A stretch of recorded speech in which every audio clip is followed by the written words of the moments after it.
Hello বন্ধুরা, আজ আমি বানাবো চিংড়ি মাছ দিয়ে কচুরলতি। তার জন্য কচুরলতি টুকরো করে কেটে নিয়েছি। কড়াইতে গরম জল করে তার মধ্যে নুন দিয়ে কচুরলতিটা ভাপিয়ে নেব। একটা ঝুড়িতে কচুরলতিটা ঝরা দিলাম।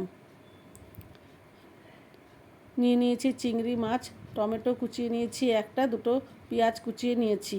কড়াইতে সর্ষের তেল গরম করে চিংড়ি মাছটা আগে ভেজে নেব।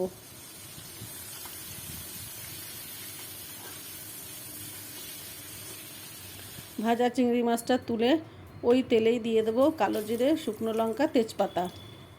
ফোড়ন থেকে গন্ধ বেরোলে দিয়ে দিলাম দুটো পেঁয়াজ কুচিয়ে রেখেছি, পেঁয়াজটা দিয়ে দিলাম। দিয়ে দেবো পরিমাণ মতো নুন, পরিমাণ মতো হলুদ।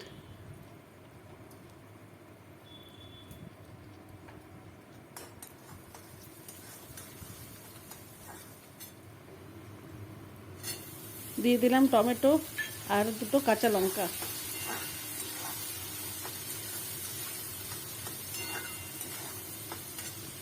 লাল লঙ্কার গুঁড়ো দিয়ে দেবো।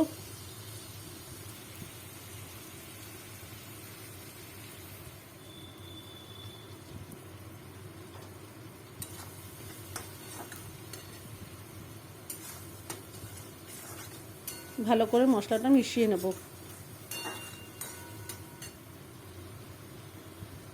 এবার দিয়ে দেবো কচুরলতিগুলো।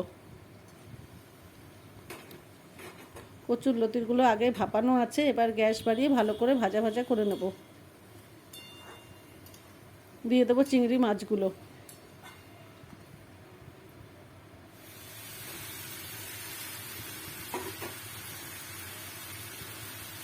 ভালো করে মিশিয়ে নেব।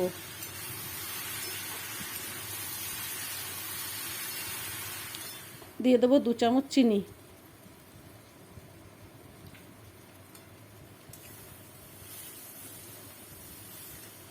তৈরি হয়ে গেল চিংড়ি মাছ দিয়ে সুস্বাদু কচুরলতি। তোমাদের যদি ভালো লাগে বন্ধুরা, তোমরাও এভাবে করতে পারো। তোমরা কমেন্টস করে জানিও আমার এই ভিডিওটা কেমন লাগলো।